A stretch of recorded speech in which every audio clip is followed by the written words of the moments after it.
Hi, I'm Yi Heng. Today, let us take a look at the impact of virtual culture on society. So, to begin with, let me start off by asking you a question. Do you know people spend how many minutes on a screen media each day? Like smartphone, television, tablets, and laptop.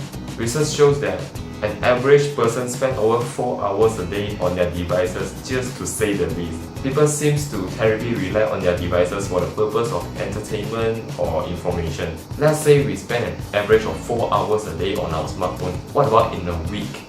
We will spend around 28 hours in total. It is more than a day. But I strongly believe that we spend more than 4 hours a day on our smartphone, like 5 hours, 6 hours, 7 hours, and 8 hours. So if you totally it up in a week, that is a staggering number. Let me show you the average time I have spent using Instagram in the last week.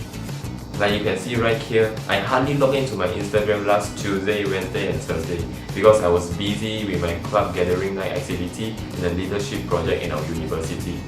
But when you look at Friday, I was apparently free and I got more time to browse my social media. So can you see the comparison?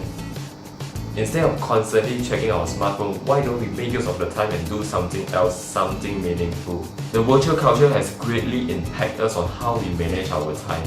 People tend to feel like they have the obligation to keep checking their social media so that they can know the events that are going on around them. Has it become a culture for us to keep ourselves entertained all the time?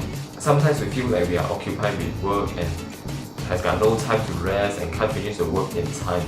How about next time we try to cut down the usage of our smartphone and do the same thing? I believe we will get more spare time for ourselves.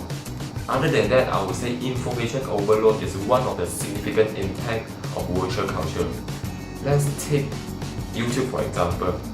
I've subscribed to a few YouTube channels on YouTube. There is a notification bell on every channel. So I will turn the bell on for my favorite channel or whenever I come across any interesting or any useful channel. So every day when I woke up in the morning, the first notification I will receive is definitely from YouTube. At some point I feel like there is too much for my brain to handle because it takes time for me to watch all the video. Getting too many pieces of information is not always a good thing, especially for children. Sometimes even adults find it difficult to distinguish from truth and fiction, so not to mention children. People consider YouTube and Google to be the main source of information.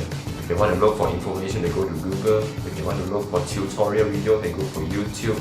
My high school teacher once told me that when you go to university one day, you will know Google is your best friend. And now I see it. So all in all, virtual culture has tremendously changed the way we live our life, from how we spend our day to how we perceive information. And this culture will keep on developing and emerging, and it will never stop.